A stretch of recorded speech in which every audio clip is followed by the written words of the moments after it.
आज दिवाली तो फटाक से नहा धोवा के ड्रेस पहन के मैं रेडी हो गई। रेडी होने के बाद से बाल खुला था तो दिक्कत हो रहा था, तो वहाँ पे जूड़ा बना ली। फिर मैं देखो रेडी होके फिर चली गई दादी के पास, जो कि दिए जला रही थी दीदी के साथ मिलके।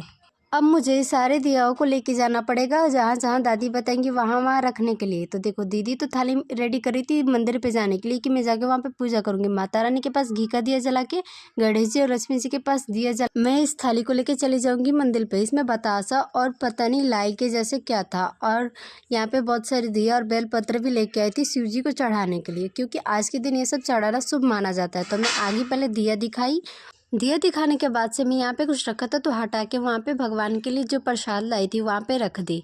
फिर उसके बाद से मैं जो बेलपत्र लाई थी वहाँ पे भगवान को रख दी, चढ़ा दी उनके ऊपर। और उसके बाद से मैं पहले ये जो लाई था उसे उनके ऊपर डाल दी, क्योंकि ये चढ़ाया जाता है आज के दिन। और बताशा लाई थी, और यहाँ पे धूप बत्ती दिखाने के बाद से मैं अपने भगवान का आशीर्वाद लेके चली आती हूँ माता रानी का आशीर्वाद लेने।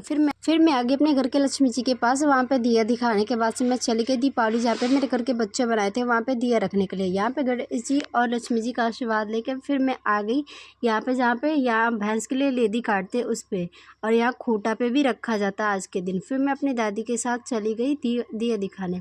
फिर मैं आई तो पटाखे देखी, फिर मुझे जलाने तो थे नहीं, फिर मैं आके दीदी जैसे प्रसादी थी ले ली। उतना प्रसाद से मेरा पेट नहीं भरने वाला था, इसलिए मैं आ गई अपने भगवान का ही प्रसाद चोरी करके खाने के लिए। और यहाँ पे गणेश जी का जो प्रसाद रखा हुआ था उसमें से थोड़ा सा तोड़ के रख दी, क्योंकि मुझे मोतीचूर का लड्डू तो खाना नहीं था, बेसन का ही लड्डू चाहिए था। इसलिए मैं उठाई और अपने मुँह में डाल दी। फिर मैं आ गई अपनी बुआ के घर पे। फिर यहाँ ये जो मेरा रूम है मैं बहुत ज़्यादा मेहनत से इसे साफ़ सुथरा करके ऐसे सजाई हूँ, सब सामान एक एक बारीकी से रखी हूँ। देखो इसके बाद से फिर मैं चली जाती हूँ बुआ के पास, जो कि थाली रेडी की थी रंगोली के ऊपर रखने के लिए, सजाने के लिए। यहाँ पे देखो हमारी रंगोली भी रेडी हो गई थी, और ये सब तो रुकने का नाम ही नहीं ले रहे थे। पूरा आसमान नीला पड़ चुका था, इतने पटाखे ये सब फोड़ रहे थे कि मैं क्या ही बताऊँ। फिर मम्मी जैसे जैसे मुझे पकौड़ी बना के दे रही थी मैं वैसे वैसे खा रही थी, और ये इतना गर्म था कि मेरा मुंह भी जल जा रहा था, लेकिन क्या बताऊँ खाने में इतना मज़ा आ रहा था। फिर मैं प्याज का पकौड़ा खाई। उसके बाद से लास्ट में मैं चली गई थी खाना खाने के लिए, जो कि आज के दिन बनता है चावल कढ़ी, और ये पकौड़ी था।